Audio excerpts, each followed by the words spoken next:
How about those Indiana Hoosiers going on the road and take down the Ducks in Autzen Stadium? Let's talk about it on Locked On Hoosiers. Woo!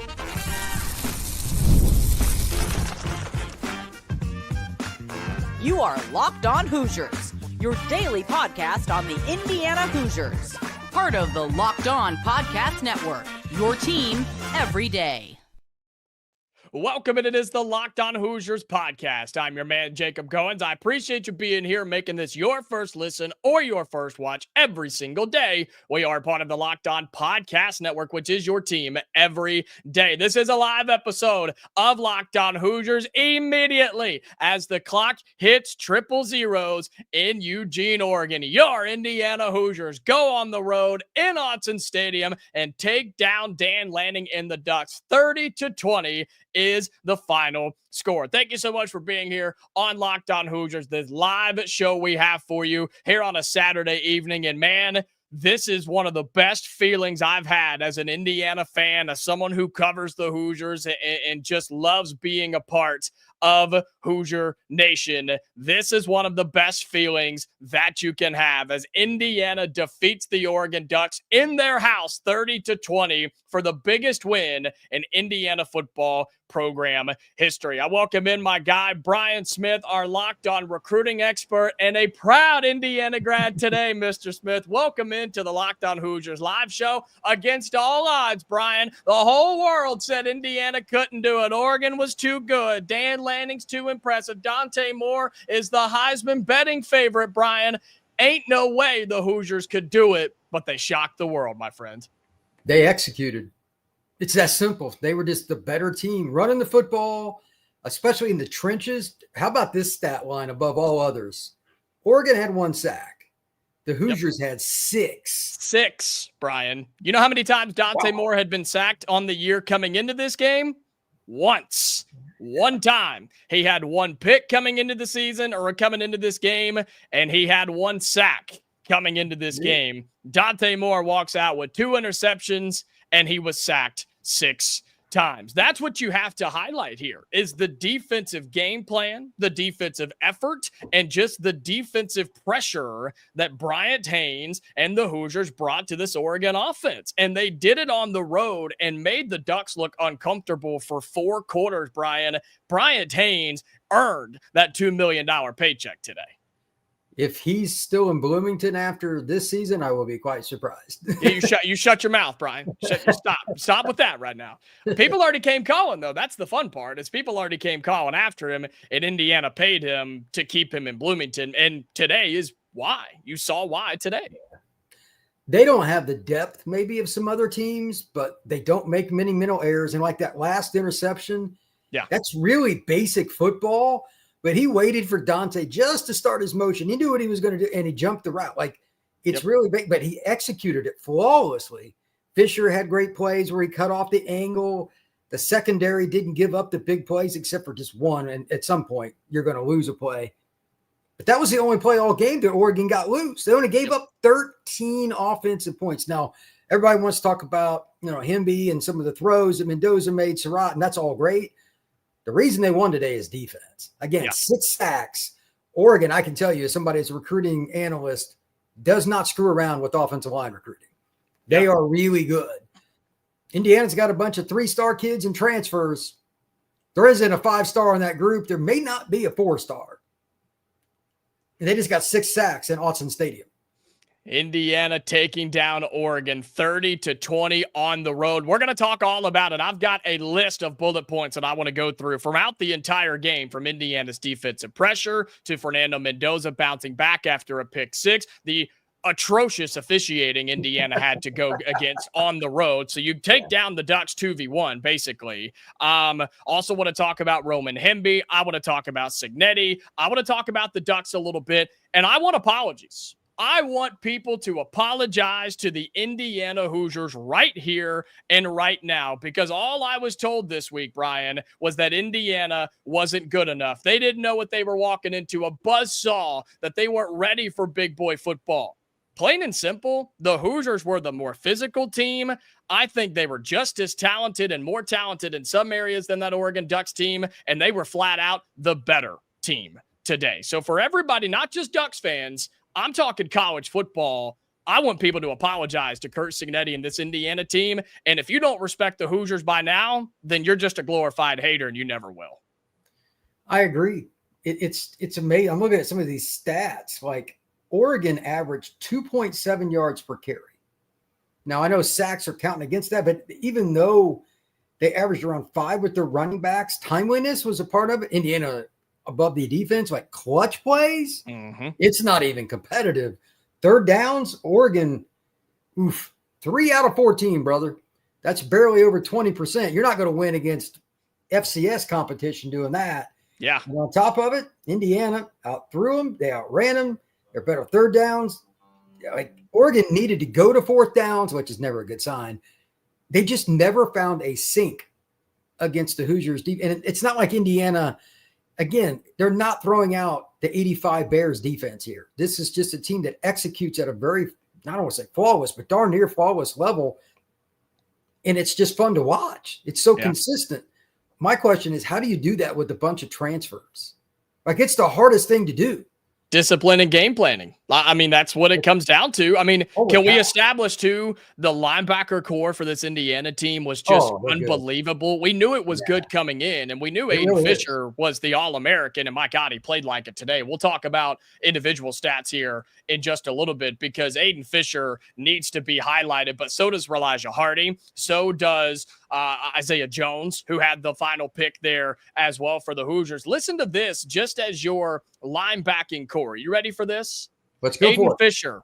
Aiden Fisher, 13 total tackles. Elijah Hardy, 13 total tackles. Isaiah Jones, 8 total tackles. Those guys also combined for 3.5 sacks from your middle level defense and had an interception in there as well. They made it hell for Dante Moore and that Oregon team who couldn't run the ball, couldn't throw the ball, could barely move it. Some of the running plays were nice for Oregon and they broke off a couple of big ones, but the defense came to play, and it's the thing that travels, Brian, and you pair that with something you and I talked about earlier in the week, running the football as well. Roman Hemby had a fantastic day, too. Those two things competing or, I guess, paired together, that's why Indiana won.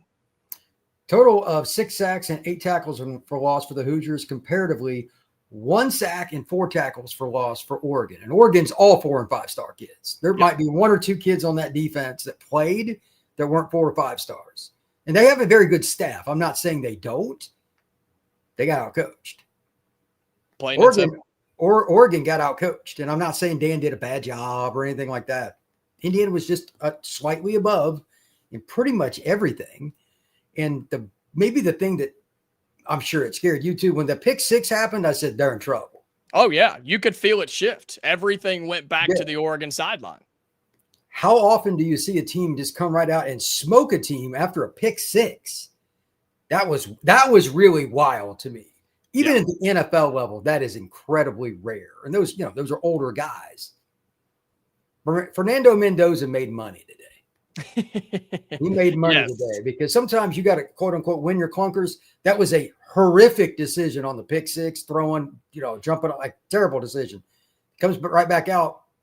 Shows good technique, makes good decisions, and good ball placement. And by the way, teams in the future may want to rethink on how they guard Surratt. Just going to throw that out there. I love man coverage. I love the aggressiveness. Oregon's got guys. They didn't mix it up enough, and he got busy. Like, that's somebody we got to figure out, like, how are we going to cover this guy? That'll be the number one thing every other team that the Hoosiers play. Hemby's going to get some yards. They got a good offensive line. You can't give up those chunk plays and third downs. Like, good Lord, he was 8 catches for 121. Brother, that's pretty impressive.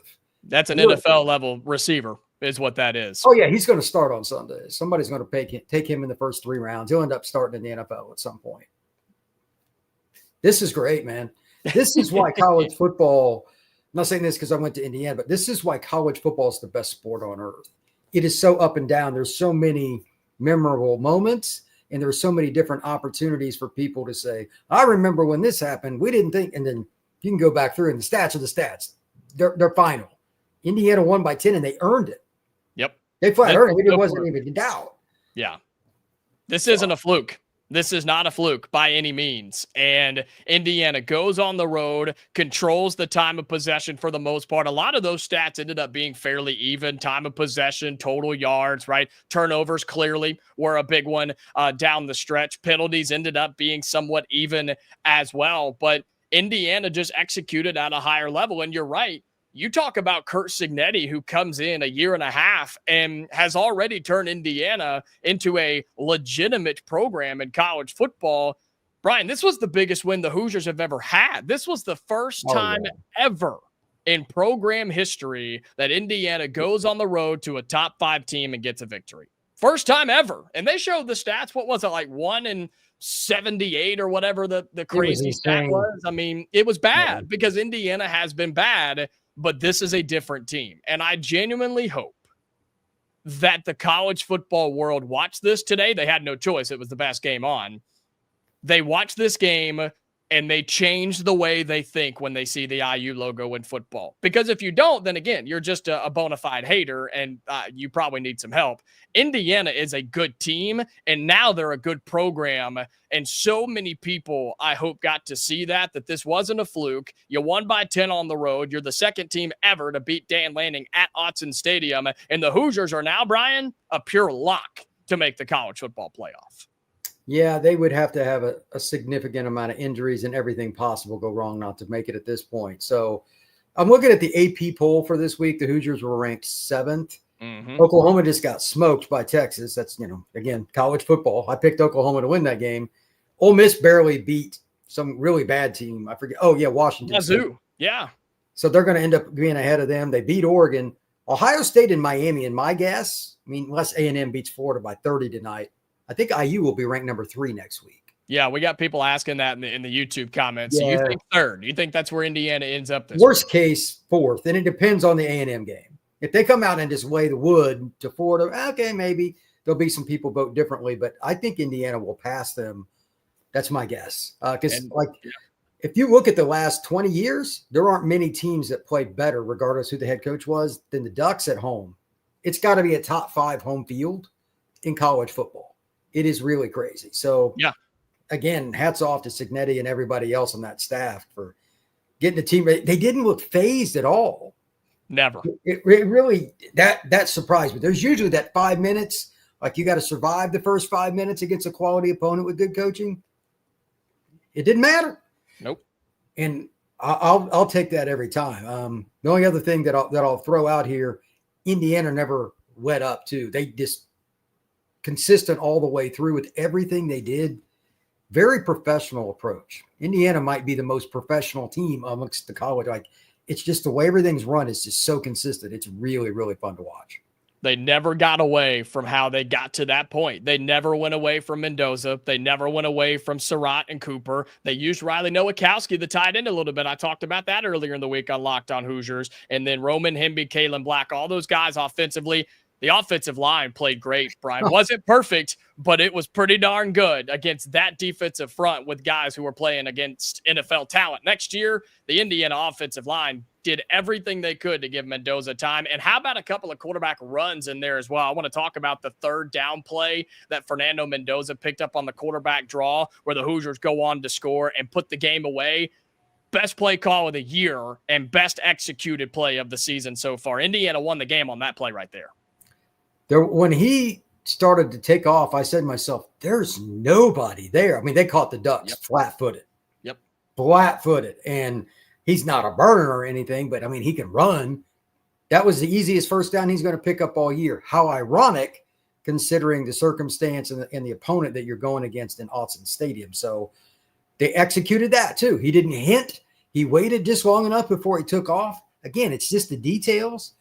Indiana executed the football game from start to finish the way you're supposed to. And even when they'd have a flub, they gave up a play or Mendoza's pick, the next play, they just erased it, started over and executed again. Like, it's amazing to see college kids do that.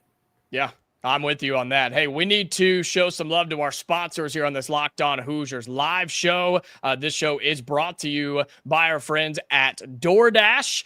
It is the weekend. Time to look back and crown this week's MVP on Who Delivered, powered by DoorDash. Just like you can win every Saturday with DoorDash Streaks, saving more every time that you order. These players delivered when it mattered the most. Let's break it down. And we got to go with Aiden Fisher. We got to go with our guy with 13 total tackles for the Indiana Hoosiers. He had 13 tackles, 1.5 sacks, and was just all over defensive plays in the Oregon Ducks offense. So he is by far our player who delivered the most. And just like Aiden Fisher delivered for Indiana today, DoorDash delivers your Saturdays with DoorDash Streaks. You save every Saturday that you order, stack it up all season, and you could save up to $250, including $100 in DoorDash credits. Order today. Keep the streak alive. Fuel your game day only with DoorDash. Terms apply. Promo period runs through November 18th. This live show of Locked On Hoosiers also brought to you by Mazda's moving the game forward.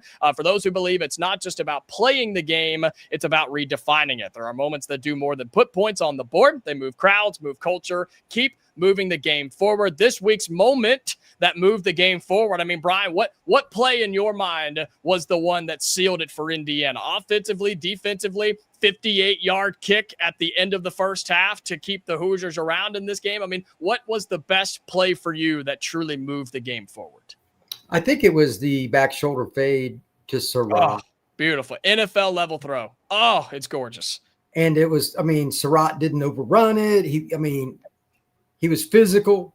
He got to the ball. I mean, all the stuff they run, it's the same thing you would see out of any of the 32 teams in the National Football League, and they're executing it like that. Yep. It's really fun, man. I mean, that we don't see a lot of that at the college level from a consistent, a few plays here and there, but they run everything like they're an NFL pro passing team, and it works. It's not anything shocking. It's zone, gap play here or there. They're running RPO, they're running outs, they're running fade. Like, it's just straight up an NFL offense. It's a lot of fun to watch, man.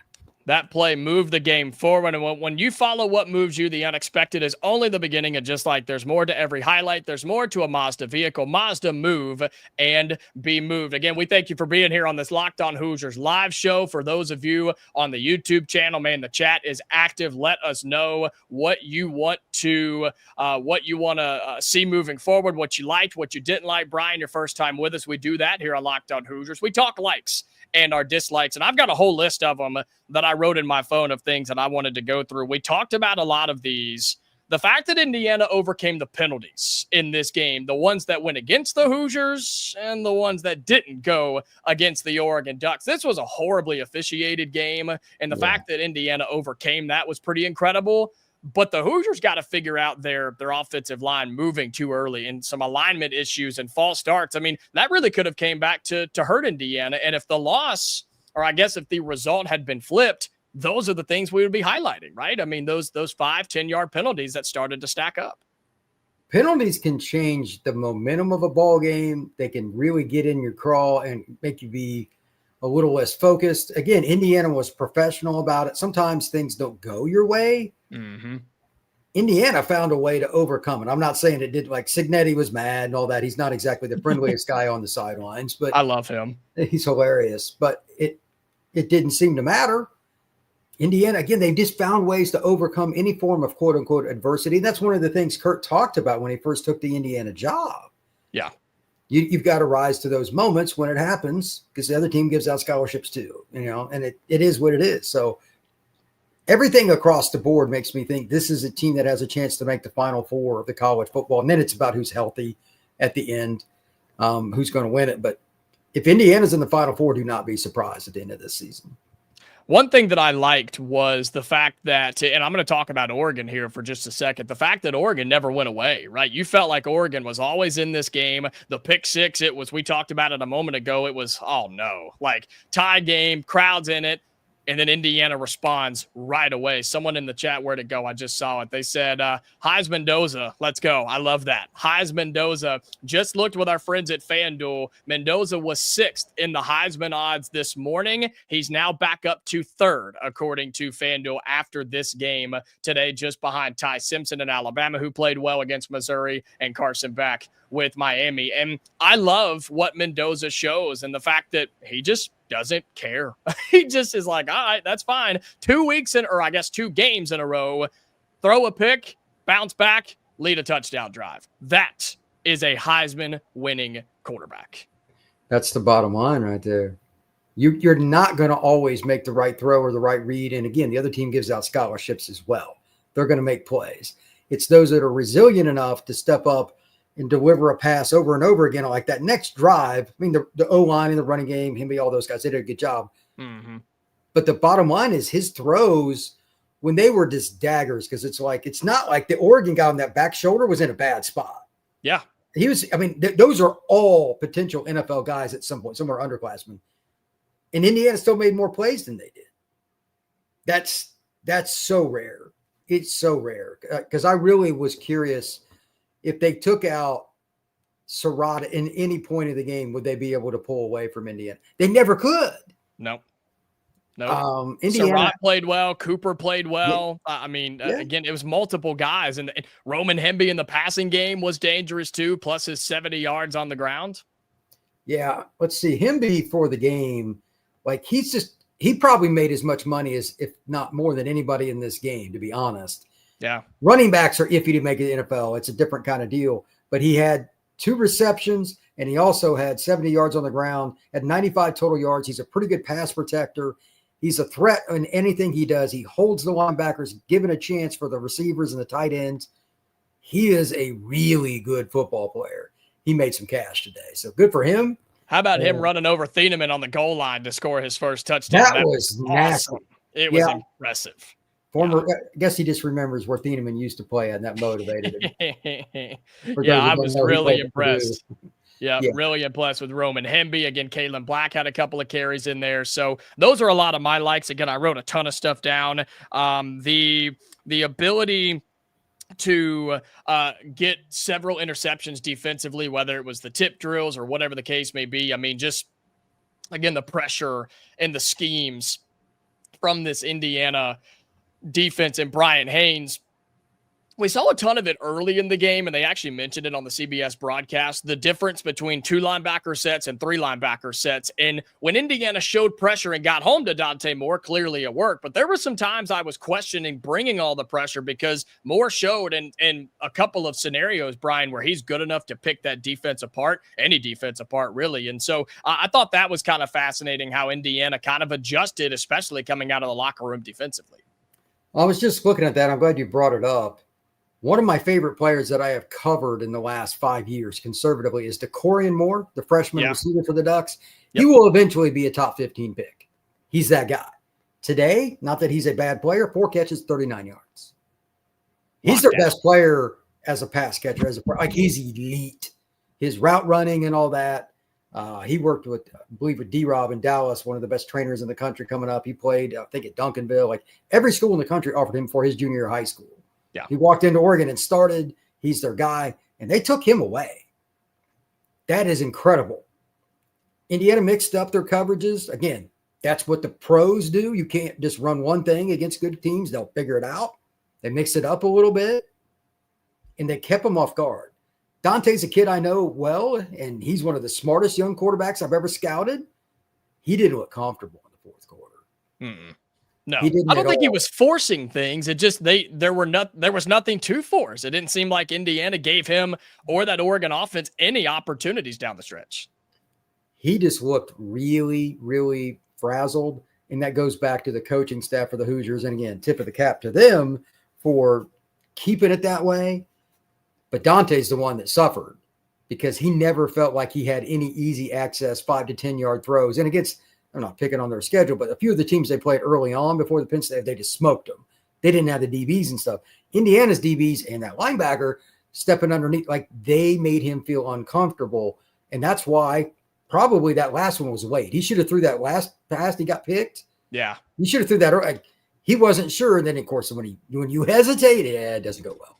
No. So no. I really liked Indiana's ability to play zone with some man. Like that is going to be problematic. Even I'm going to go ahead and call it. So everybody here can blame me for this, not Jacob. Oh, no. When Indiana plays Ohio State in Indianapolis for the Big Ten championship, uh-oh, Jeremiah Smith is the best player in college football, talent-wise. Gotten to know him like he's a freaky guy. Nobody's going to cover him one-on-one. If you can't mix coverage, you have zero chance to beat them. Yeah. He was banged up today and still kicked the crap out of Illinois. Yeah, he did. Yeah, they looked really good today. We're talking likes and dislikes here on this live show of Locked On Hoosiers. Keep dropping your thoughts in the comments. I'm reading them. We want to get some of them on the show. I just had one. Where'd it go? Talking about the physicality of this Indiana team. Here it is right here. We were more physical on both sides of the ball, no question. Absolutely. True. And what a change, Brian. You were with me last year after the playoff game here on Locked On Hoosiers against Notre Dame, where that was the focal point of our conversation was Indiana got outmanned. They got out physicaled in both trenches offensively and defensively. So far this season against big boy teams, big boy football, like everybody wanted to talk about, Illinois, Iowa, and Oregon, Indiana dominated Illinois, they maintained Iowa, and they got after Oregon today. And that's the biggest difference with this Indiana football team and this Indiana football program. I love the physicality up front for the Hoosiers. That may be their calling card this year. Like, it's not that Cignetti didn't know what you just said. I mean, everybody could see that. Indiana had a good game against Notre Dame for the most part in the run game, but they gave up a couple big plays, and they couldn't run the ball themselves. Yeah. Same thing in the Ohio State game last year. Mm-hmm. This year, they're getting ahead of the sticks on first down instead of being in 2nd and 8 against quality competition. At least giving themselves a chance. The run game's better. O-line's better. And the defensive line, even though they lost some guys, it's definitively better. Like, that really surprised me. Yeah. So Indiana is kind of in a position, like, I don't know what their injury situation is. And by the way, no coach ever gives a true injury report. They're all liars. Horrifically so. Correct. But at the same time, unless Indiana has a bunch of injuries, anything's possible. It's a really fierce and gruesome sport. I don't think many teams are going to score more than 20 points against them. Yeah, I really it's don't. It's going to be really hard. You need the biggest problem I think Indiana might have would be against the mobile quarterback that got hot. Like Jaden Maeva at USC could be that guy. I don't even know if they play them. I don't think so, but no, you play Aiden Childs of Michigan State. You play Nico with UCLA. Yeah, you play Nico with UCLA, and apparently they're better. I don't know what the heck's going on in Los Angeles. You play Maryland, so there's that. Yeah. Penn State, I did see. I'm just reading through Indiana's schedule. I did see the update like 5 minutes ago that Drew Aller suffered a season-ending injury for Penn State today, and they're lost to Northwestern. So bad news just gets even worse for James Franklin and Penn State there in Happy Valley. You also play Wisconsin, and then you play Purdue.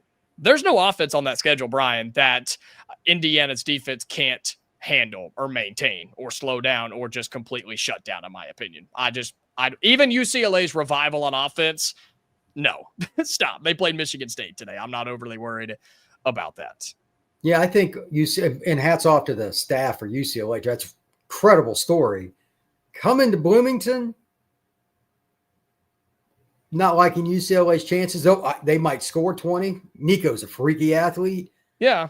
But they don't have the defensive players and the depth to probably win that game. Is that next week or when is that game? Michigan State is next week. That's at home for Indiana. That's a 3:30 kick. And then UCLA is at home the week after that. There's a chance the Hoosiers run the table.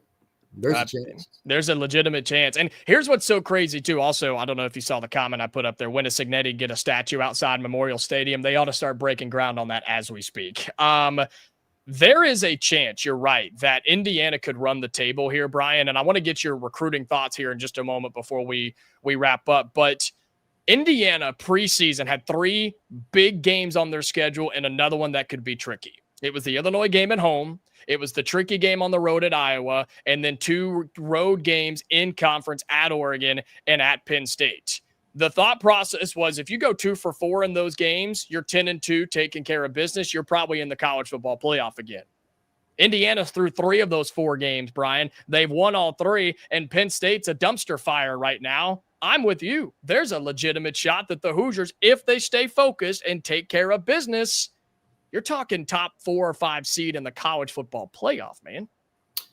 Even if they lost to Ohio State in the Big Ten title game, I think if you go run the table in the Big Ten, it'd be hard to keep them out of the top 4. You'd have to get boat race 31-3 or something for that to happen. I do not see Indiana getting beat like that by anybody. So, yeah, it's it's going to be pretty interesting because they've never been in this spot. We have no way to go on the track. Well, when Indiana was ranked in the top 5, no, that doesn't happen. Okay. Right. Yeah. So have we moved on from last year? Like, have we officially moved on from Indiana making the playoff and losing to Notre Dame? Like, can the country move on? And more importantly, the playoff committee, Brian, can they move on from that now? Hopefully. I think winning at Oregon doesn't do it, Jacob, then nothing really is going to kill. I'm with you on that. Again, I want to mention this too. I want apologies from people. Not to me. I don't care. I don't need that for me. But I want Curt Cignetti to get some apologies from people. I want Indiana football to get some apologies from people. And I want IU as a collective to get some apologies from people. And it's because they deserved it. They earned it. They deserve people's respect on the national stage. They did it again today. They've continued to do it. And all Cignetti has done is win games here. And you may not like him or his style or his attitude, but the guy is clearly a winner. I mean, his quote was Google me when he got hired, and you can still Google him, Brian, and you can still see that all he does is win football games. So hopefully the world comes back around to that and realizes just how good this Indiana team can be. And I do want to get some thoughts from you as we are on the way out, since you are our recruiting expert here at the Locked On Podcast Network. Brian, host of the Portal Podcast. Check that out on YouTube. Just search Locked On the Portal or find it wherever you get your audio podcasts. What does this do for Indiana moving forward? A program that you and I have talked before on this show has already started taking the steps towards getting big-time guys moving into the 4-star echelon and flirting with a 5-star or 2. What does a win on the road at number 3 Oregon in front of the entire country, what does that do for Indiana football recruiting? I think that puts them, at least for the next week or two, front and center. There are a lot of kids that are still available, even though they're quote unquote committed in the 26 class. You'll see some movement. We'll see if they can close. But here's the bigger part. Class of 27, class of 28, those kids you're building relationships with, it's going to be a lot easier to get kids to respond that are the 4 and 5-star kids now that you like. And of course, they've got connections to Virginia, Maryland, and stuff from the staff they had assembled back east. Watch out for them in the area where Penn State normally recruits, DC, Virginia area. Indiana's going to be beating Penn State for kids like that. That is so wild. Yeah. Where would you rather play right now? I mean, it's not close. Northwestern just went to Penn State and won, and they flat beat them. I watched it. I was flipping around and watching on the quad box or whatever that's called. And I'm like, they're more physical than Penn State. Northwestern. Yes. So Indiana should be able to squeeze out a few more recruits. Don't be surprised by anything. Anybody is a possibility. And good for the Hoosiers. They've earned it. Yeah. I mean, it's truly, I think it's the biggest win in program history. And I don't think it's particularly close. Even with the picture behind me, that's the Illinois game from just a couple of weeks ago, which was awesome. That was an incredible moment for Indiana fans, but this is bigger. This is better. This is more monumental for Indiana fans. And you can see folks like Jason who say, in my lifetime, I never thought I would see what I watched today. Thanks to the Hoosiers and Coach Cignetti. What a day. I mean, to all Indiana fans that are watching, and I know we probably have some folks hate watching in here, and that's okay, but to all the Indiana people watching, enjoy this. Enjoy this moment. Tell everybody you know. Go out and celebrate this win tonight and watch the rest of college football tonight with a grin on your face and maybe, a drink in your hand. You deserved it. You earned it. You've been around a long time, man. And Brian, you could speak to this more than I can. Indiana football is at a spot it's never been, and it has a chance to only get better. This was an incredible feat for Indiana today. I mean, just awesome and unbelievable. Yeah, I think that the sky's the limit now. You've proven if you can win at Autzen, there's really no task that is not on your level. So now you just got to go out and prove it continuously. So you're going to be the hunted. That'll be the interesting part. Now you're the hunted instead of the hunter. That'll be kind of fun to see how Indiana handles that. But I think that Cignetti will like that because he likes, he's a pretty confident guy, to put it mildly. So he's going to have some great press clippings that you're going to be able to do some interesting podcasts on, I have a feeling, over the next 2-3 months.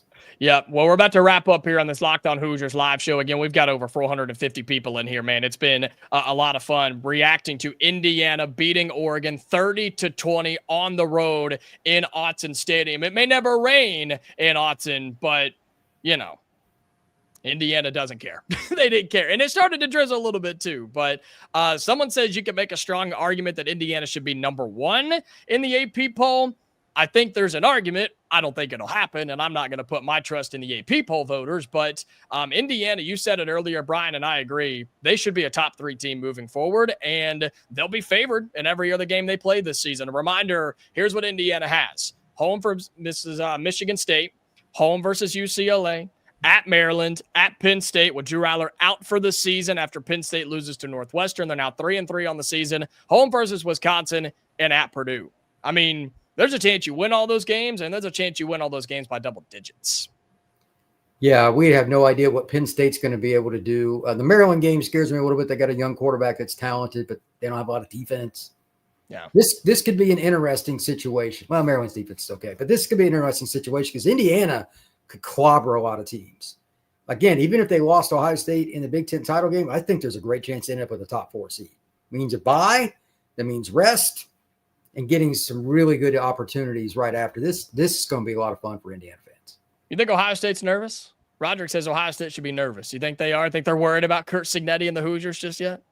No. Ohio State doesn't have to worry about anybody. They're the best team until otherwise proven, but if they take Indiana lightly, they'll lose. Yeah, I'm with you on that. That's how that works. That's how that works. I'm with you. So, hey, folks, we appreciate you all being with us on this Locked On Hoosiers live show. It's been a ton of fun. Again, we've had 450 people floating around in here over the last 30 minutes. He is Brian Smith, the host of the Locked On Portal podcast. Check him out here on YouTube or wherever you get your podcasts. He's our recruiting expert. He's also with me talking Indiana since he is an IU grad, and he is proud to be one on this 11th day of October. And thank you all for being here on Locked On Hoosiers, your daily spot for all things Indiana athletics. We post shows Monday through Friday, plus bonus episodes as well. Breaking news for football, basketball, and beyond. So make sure you subscribe to the channel if you have not already. Turn on your notifications, or if you want to listen to us on audio, wherever you get your podcasts, we're there every single day as well. We are back on Monday for a full normal episode as Indiana stays undefeated. Takes down the Oregon Ducks in Autzen Stadium, and it's a great day to be an Indiana Hoosier. Brian, give me the Indiana chant. Give me a Hoosiers on the way out. Give me one. Come on, one time, Brian.